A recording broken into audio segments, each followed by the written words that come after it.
नमस्कार, स्वागत है आपका टॉप स्टोरी न्यूज पर। मैं हूं तीर्थंकर सरकार और आप देख रहे हैं मेरे साथ आपका खास कार्यक्रम सतमोला प्रेजेंट सितारों की बात आचार्य डॉक्टर संजीव अग्रवाल के साथ। दर्शकों, जैसा कि आप लोगों को पता है, रोजाना हम आप लोगों के लिए नित्य नई जानकारियां जो है वो लेकर आते हैं। काफी संघर्ष, काफी मेहनत और काफी रिसर्च के बाद हम ऐसे ऐसे टॉपिक आपके लिए लेकर आते हैं जो आपके जीवन में महत्वपूर्ण, जो एक आप लोगों के लिए एक महत्वपूर्ण पक्ष रहता है। ऐसे सवाल जिनके उत्तर आप हमेशा खोजते हैं, ऐसे धार्मिक कर्मकांड जिन्हें आप करते तो है लेकिन आपको उसके पीछे की जानकारी जो है वो नहीं होती। आपको नहीं पता होता कि इस व्रत को आप क्यों रख रहे हैं, इस व्रत को रखने से आपके जीवन में क्या फल मिलने वाले हैं, इस व्रत के पीछे की जो किंवदंती कहानी है वो क्या है, इसके विषय में हम सबको बहुत कम जानकारी होती है। लेकिन हमारे मन में एक प्रगाढ़ इच्छा होती है इन चीजों को जानने की, क्योंकि जब हम जानेंगे तभी ही पूर्ण विश्वास के साथ और पूर्ण विश्वास के साथ हम इन त्योहारों को मना पाएंगे और पूर्ण आस्था के साथ इन पर विश्वास करके इनको कर पाएंगे और इनसे लाभ भी ले पाएंगे। तो आज हम बात करने वाले हैं शरद पूर्णिमा की। 2021 में शरद पूर्णिमा कब पड़ने वाली है उसके बारे में आज हम आपको बताएंगे। शरद पूर्णिमा क्या है, क्यों मनाई जाती है शरद पूर्णिमा, इसके पीछे के क्या कारण है, इसको मनाने से आपके जीवन में क्या लाभ मिलते हैं, कौन सी परेशानियां आपके जीवन से दूर होती है, इन सब के विषय में आज हम चर्चा करने वाले हैं। एक छोटा सा इंट्रो यहाँ मैं दूंगा, उसके बाद सीधा आचार्य जी से आपको मिलवाऊंगा और आचार्य जी इसके बारे में जो है विस्तार पूर्वक आप लोगों को जानकारी देंगे। सबसे पहले मैं सभी दर्शकों का धन्यवाद देना चाहूंगा जो हमारे चैनल को पसंद कर रहे हैं। टॉप स्टोरी का परिवार जो है वो ऑनलाइन का परिवार बढ़ता जा रहा है और आप लोग हमारे कार्यक्रम को पसंद कर रहे हैं, उसे सराह रहे हैं, अपने सवाल हमें भेज रहे हैं। हम लोग कोशिश करते हैं वैसे तो कि आपके सभी प्रश्नों को हम ले सके, लेकिन समय की थोड़ी सी बाध्यता के कारण जो है हम लोग आपके कुछ प्रश्न नहीं ले पाते, लेकिन उसको डेफिनेटली हम अगले दिन लेते हैं। हमारा प्रयास रहता है आपके मेल का, आपके मैसेजेस का हम लोग जो है जवाब दें। तो अभी आज के टॉपिक की हम लोग शुरुआत करते हैं। शरद पूर्णिमा, कहते हैं कि हर माह वैसे तो पूर्णिमा पड़ती है और पूर्णिमा की तिथि जो है उसको काफी शुभ माना जाता है, लेकिन आश्विन मास के शुक्ल पक्ष की पूर्णिमा जो होती है उसका एक खास महत्व होता है। इस दिन से सर्दियों की जो है वो शुरुआत मानी जाती है और इस पूर्णिमा को जो है शरद पूर्णिमा कहा जाता है। शरद पूर्णिमा को कोजागरी पूर्णिमा के नाम से भी जो है जाना जाता है। इस दिन कहते हैं कि दूध की खीर बनाकर उसे चंद्रमा की रोशनी में रखा जाता है। ऐसी मान्यता है कि चंद्रमा की किरणें जो है वो खीर में पड़ने से ये कई गुना गुणकारी और लाभकारी हो जाती है। अब इसके पीछे के कारण क्या है सारे, क्यों खीर को चंद्रमा के आगे रखा जाता है और चंद्रमा के आगे रखने से चंद्रमा की किरणें पड़ने से उसमें क्या गुणकारी फल मिलते हैं आप लोगों को, इन सब विषय में आपसे आचार्य जी जो है वो आपको इन विषयों में पूरी जानकारी जो है वो आज उपलब्ध कराने वाले हैं। तो ज्यादा समय नहीं लूंगा, सीधा आचार्य जी को अपने साथ जोड़ूंगा। आचार्य जी, बहुत बहुत स्वागत है आपका टॉप स्टोरी न्यूज पर। नमस्कार, जय मां भारती, जय श्री राम। देखो दर्शकों, ये ठीक है पूर्णमासी के बारे में आपको बता रहा हूं, लेकिन आपको ये भी बता देता हूं कि चंद्रमा 12 राशियों के पूरे एक माह के अंदर और 27 नक्षत्रों पे चक्कर लगा लेता है। इंसान के जीवन में सबसे ज्यादा जो मारक होता है वो चंद्रमा ही होता है। कोई व्यक्ति हिस्टीरिया का रोगी हो जाए, मानसिक परेशानी हो, डिप्रेशन में हो, सुसाइड करने की प्रवृत्ति हो जाए, नजला कफ जैसी बीमारियां आ जाए, वो सब चंद्रमा की देन है।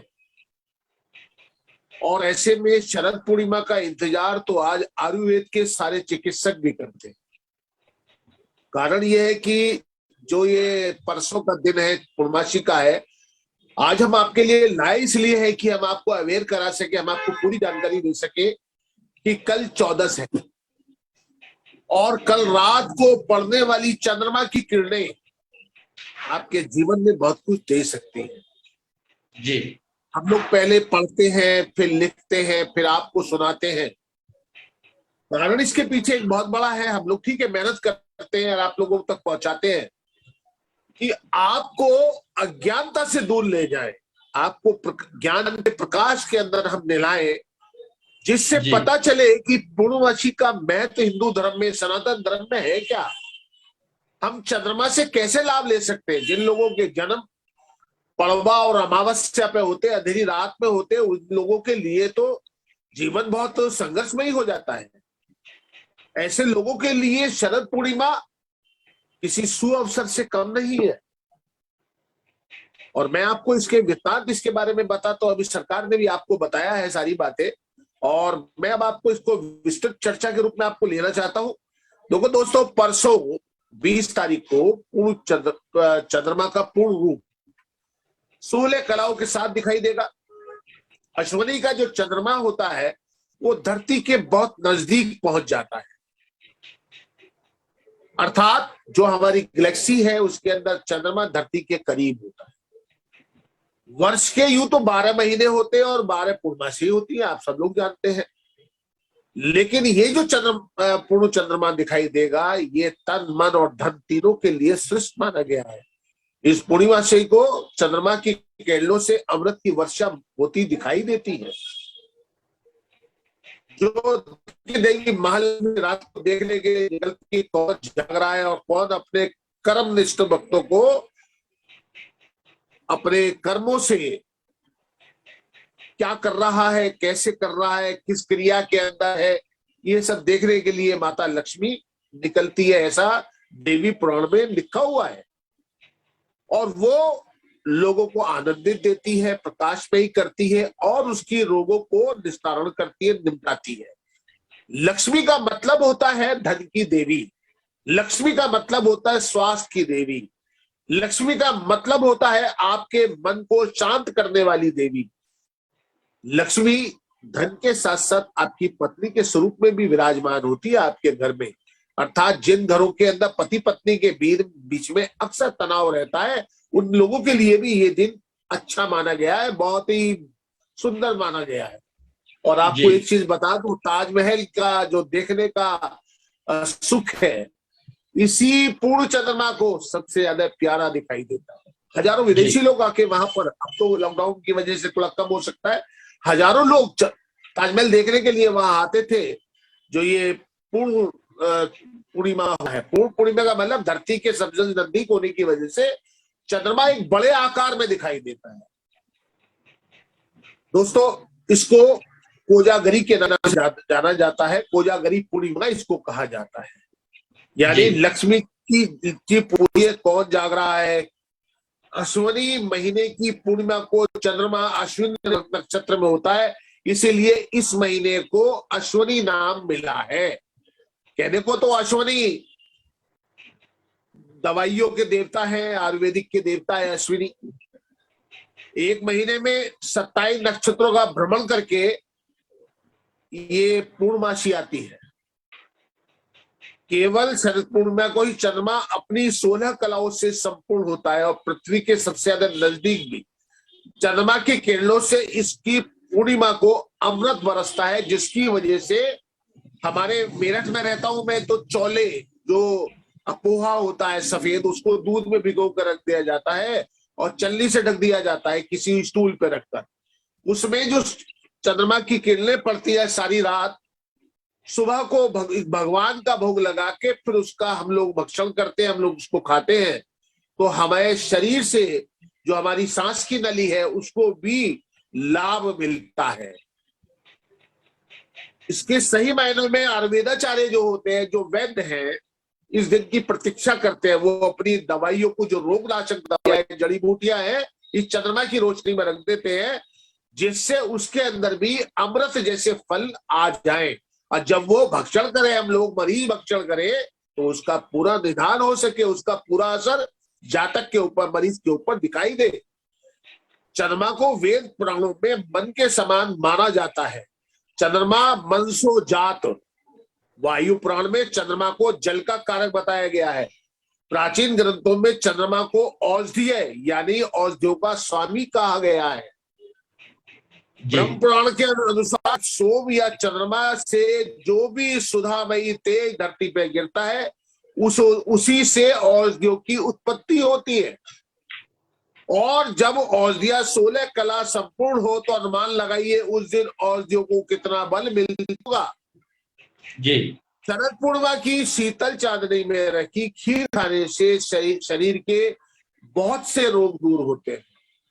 जेठ, आषाढ़, सावन, भाद्रपद में शरीर में जो पित्त की संरचना होती है, जो पित्त बनता है, शरद पूर्णिमा की शीतल धवल चांदनी में रखी खीर खाने से पित्त बाहर निकल जाता है, शरीर निरोगी हो जाता है, पित्त रहित हो जाता है। लेकिन इस खीर की एक विशेष विधि से बनाने से और उसके बाद पूरी चंद्रमा की चांदनी में रखने से और सुबह खाली पेट खाने से सारे जो शरीर के रोग हैं वो निकल के बाहर चले जाते हैं, शरीर निरोगी हो जाता है, मन शीतल हो जाता है। एक कहावत और भी है दोस्तों, शरद पूर्णिमा को रास पूर्णिमा भी कहा जाता है। स्वयं 16 कला संपूर्ण भगवान श्री कृष्ण से भी जुड़ी है ये पूर्णिमा। वृंदावन और मथुरा में इस दिन भगवान श्री कृष्ण अपनी सखियों के साथ, रानियों के साथ रास करने के लिए आते हैं और आज भी वो रात को वहां पर किसी को छोड़ते नहीं है। दरवाजा बंद होने से पहले उस जंगल में जाके जो वृंदावन का वन है वहां से लोगों को निकाल दिया जाता है और कुछ लोगों ने वहां रुकने की कोशिश की तो या तो पागल हो गए या उनकी मृत्यु हो गई, क्योंकि भगवान के स्वरूप को देखने के बाद कहां पर आदमी को सब चीजों की इच्छा रह जाती है, मोह माया से दूर हो जाता है। कहते हैं वृंदावन में भगवान श्री कृष्ण महाराज रचा रहे थे तो चंद्रमा आसमान से सब देख रहा था। वह इतना भाव विभोर हो गया कि उसने अपनी शीतलता के साथ पृथ्वी पर अमृत की वर्षा आरंभ कर दी। गुजरात में शरद पूर्णिमा को लोग रास रचाते हैं, गरबा खेलते हैं। मणिपुर में तो श्री कृष्ण भगवान रास खुद रचाने के लिए आते हैं। पश्चिमी बंगाल और ओडिशा में शरद पूर्णिमा की रात को मां लक्ष्मी की विधि विधान से पूजा करने का विधान रखा गया है। मान्यता है कि इस पूर्णिमा को मतलब हमारी माता महालक्ष्मी का पूजन करने से अक्षोण धन रहता है, धन कभी खत्म नहीं होता। लेकिन इसके लिए हमको भी उस लायक बनना पड़ेगा, अपने मन से विकार को निकालना पड़ेगा। उड़ीसा में शरद पूर्णिमा को कुमार पूर्णिमा के नाम से भी जाना जाता है। आदिदेव महादेव की और देवी पार्वती के पुत्र कार्तिकेय का जन्म इसी पूर्णिमा को हुआ माना जाता है। गौरवर्णन आकर्षक सुंदर कार्तिकेय की पूजा कुंवारी लड़कियां यदि करें तो उनको उनके विवाह की किसी अच्छे राजकुमार जैसे युवा से होता है, अच्छा पति मिलता है, सुंदर पति मिलता है, ऐसी भी मान्यता है। शरद पूर्णिमा ऐसे महीने में आती है जब वर्षा ऋतु अंतिम समय में गुजर जाती है और शरद ऋतु का बालपन शुरू हो जाता है।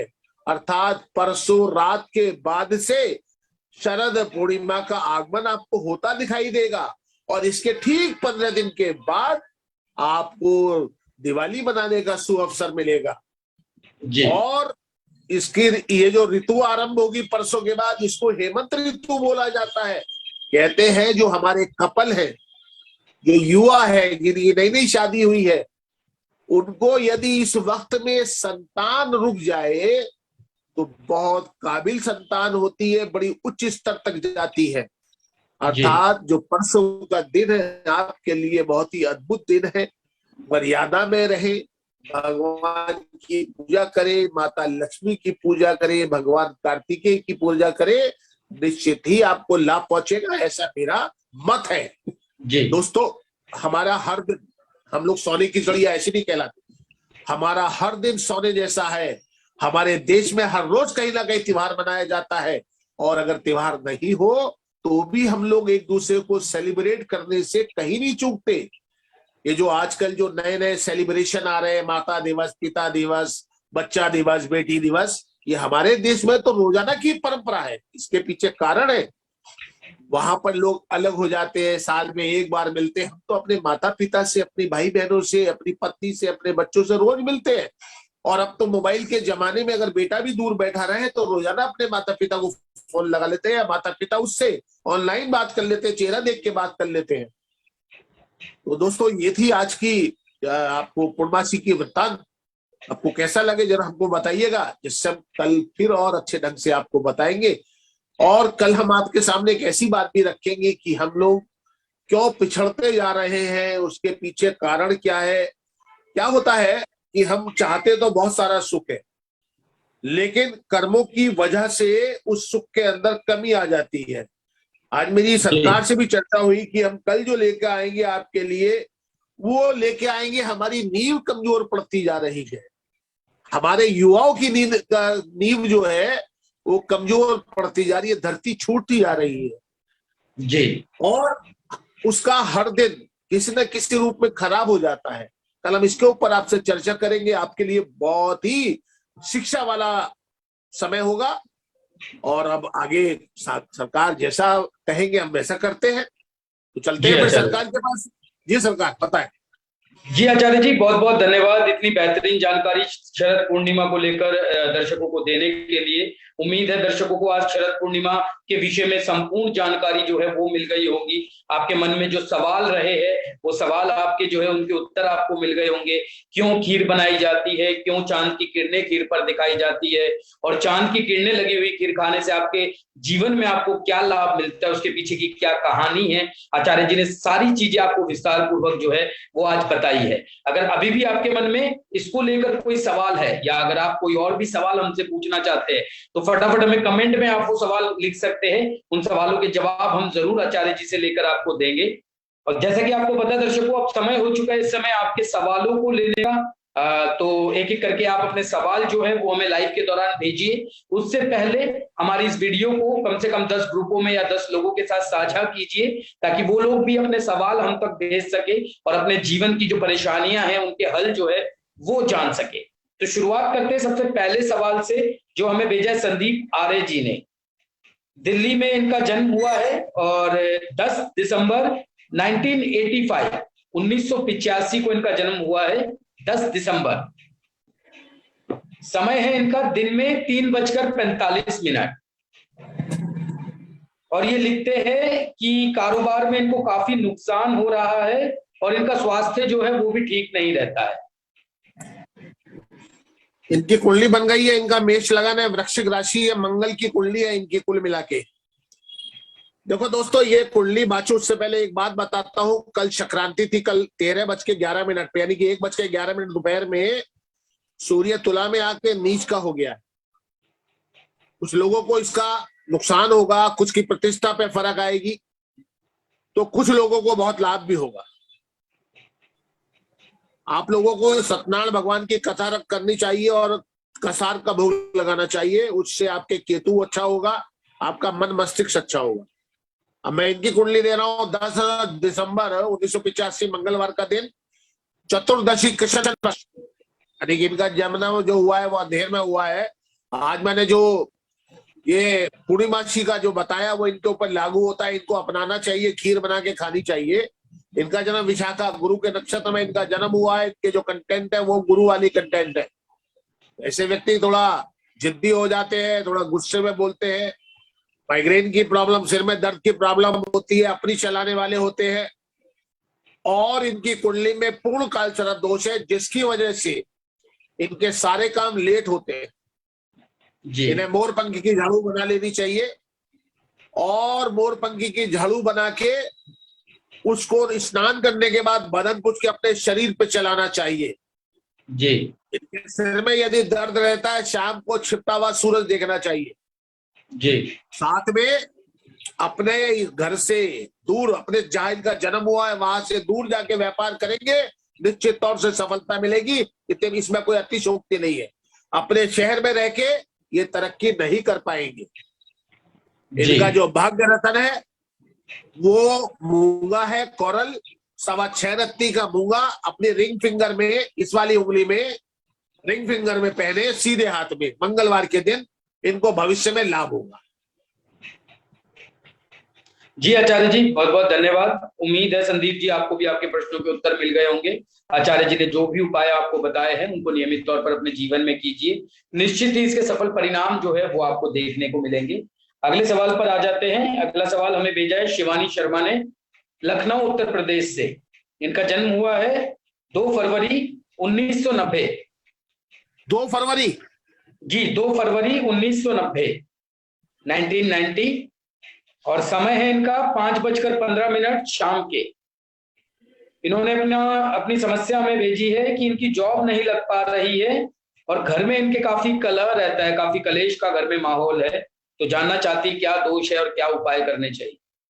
इनका कर्क लगन मेष राशि है, शुक्रवार को इनका जन्म हुआ है। और जहां तक इनकी स्थिति है, इनकी कुंडली में जो नौकरी नहीं लग रही है उसके अंदर इनका पितृ दोष है। सूर्य के साथ राहु 7वें घर में है, जो रोजगार का कारक है। इन्हें राहु का उपचार कराना पड़ेगा। हालांकि इनके कुंडली में लक्ष्मी नारायण योग है, लेकिन विवाह के बाद इनके जीवन में खुशियां कम है, माहौल गर्म रहता है। साथ में इनको यूरिन इन्फेक्शन जल्दी जल्दी होता है, पेशाब की परेशानी बनती है, और यूट्रस के अंदर भी थोड़ी दिक्कत है, दर्द आता है रहता है। इनको एक चांदी का छल्ला अपने अंगूठे में पहन लेना चाहिए सोमवार के रोज, पहली चीज। दूसरी बात यह, सुबह को सूर्य को जल देना चाहिए। अगर कर सके आदित्य हृदय स्तोत्र का पाठ करें, इनको निश्चित लाभ मिलेगा। एक चीज और कहता हूं, अपनी वाणी को अच्छा रखो। आपकी वाणी अक्सर खराब हो जाती है, जिससे आपको लॉस होता है। अपनी वाणी को ठीक रखो, आपको फायदा होगा। जी आचार्य जी, बहुत बहुत धन्यवाद इतनी बेहतरीन जानकारी दर्शकों के साथ साझा करने के लिए। उम्मीद है शिवानी जी आपको भी आपके प्रश्नों के उत्तर मिल गए होंगे। जी आचार्य जी बस हमारे साथ जुड़ी रहे 2 मिनट में। तो शिवानी जी, जो भी आचार्य जी ने आपको उपाय बताए हैं, उन उपायों को आप नियमित तौर पर कीजिए। निश्चित तौर पर ही आपको इसके सफल परिणाम जो है वो देखने को मिलेंगे। आचार्य जी हमारे साथ जुड़ चुके हैं दोबारा। आचार्य जी, अगला सवाल हमारे पास आया है राकेश कुमार जी का, आगरा उत्तर प्रदेश से। इनका जन्म हुआ है 25 मार्च 1977, 1977, 25 मार्च 1977, और समय है रात के 8:10। इनका स्वास्थ्य ठीक नहीं रहता है और बच्चे के करियर को लेके काफी चिंतित है। तो जानना चाहते हैं कि इनके बच्चे का भविष्य कैसा रहेगा। जन्म स्थान? जन्म स्थान आगरा उत्तर प्रदेश।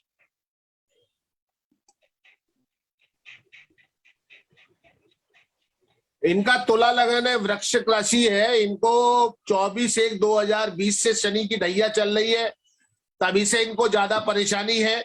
वृश्चिक इनका राशि है और रोहिणी नक्षत्र में इनका जन्म हुआ है। देखिए, इनकी कुंडली अगर देखा जाए तो बहुत अच्छी है, लेकिन चौथे घर इनका मकर का हो गया और उसके सामने 10वें घर में शनि बैठा है। थोड़ा कामों में इनके विघ्न आता है, क्योंकि चंद्रमा की राशि पर अपने घर में शनि का होना मन को विचलित करता है। चश्मा लग गया होगा, मानसिक परेशानी इनको अक्सर बनी रहती है, और यही इनके स्वास्थ्य की कमजोरी का कारण है। इन्हें गर्म पानी में शहद लेना चाहिए और सीधा कान विधवा के सोना पहन लेना चाहिए। रविवार शुक्ल पक्ष में इनके सारे काम ठीक होने लगेंगे, लेकिन दिवाली के बाद इनके कामों में और ज्यादा अच्छापन आ जाएगा। बेफिक्र रहे। अगर आपको धन की समस्या है, अगर आपको धन की समस्या है तो आपको लगन मजबूत करना पड़ेगा। एक ओपल 8.5 रत्ती का आप अपने रिंग फिंगर में चांदी में बनवा के पहने, आपको विद इन ए टाइम सफलता मिलेगी और आपकी मानसिक परेशानी खत्म होगी। स्वास्थ्य आपका अच्छा होगा और आंखों का आपको ध्यान रखना ही चाहिए। जी आचार्य जी, बहुत बहुत धन्यवाद आचार्य जी। उम्मीद है राकेश जी आपको भी आपके प्रश्नों के उत्तर मिल गए होंगे। आचार्य जी ने जो भी उपाय आपको बताए हैं, नियमित तौर पर उन उपायों को कीजिए, निश्चित ही आपको आपके जीवन में इसके सफल परिणाम मिलेंगे। आचार्य जी, एक बार फिर से आपका बहुत बहुत धन्यवाद दर्शकों को इतनी महत्वपूर्ण जानकारियां बताने के लिए, उनका ज्ञान वर्धन करने के लिए। हमें उम्मीद है हम जो लक्ष्य लेकर चल रहे हैं, आप लोगों को अज्ञान से ज्ञान की ओर ले जाने का, आप लोगों को अंधकार से प्रकाश की ओर ले जाने का, धीरे धीरे हम उसमें कामयाब भी हो रहे हैं। आप लोगों का भरपूर प्यार हम लोगों को मिल रहा है। ऐसे ही अपना प्यार हमारे साथ बनाए रखिए, अपने सवालों को हमें भेजते रहिए, हमारी इस वीडियो को ज्यादा से ज्यादा लोगों के साथ साझा कीजिए। ताजा तरीन खबरों को पढ़ने के लिए लॉग इन कीजिए www.topstory.online। कहीं मत जाइएगा, बने रहिएगा खबरों में। कल फिर मिलेंगे कुछ नई जानकारियों के साथ। तब तक के लिए देखते रहिए सतमूला प्रेजेंट सितारों की बात आचार्य डॉक्टर संजीव अग्रवाल के साथ। धन्यवाद।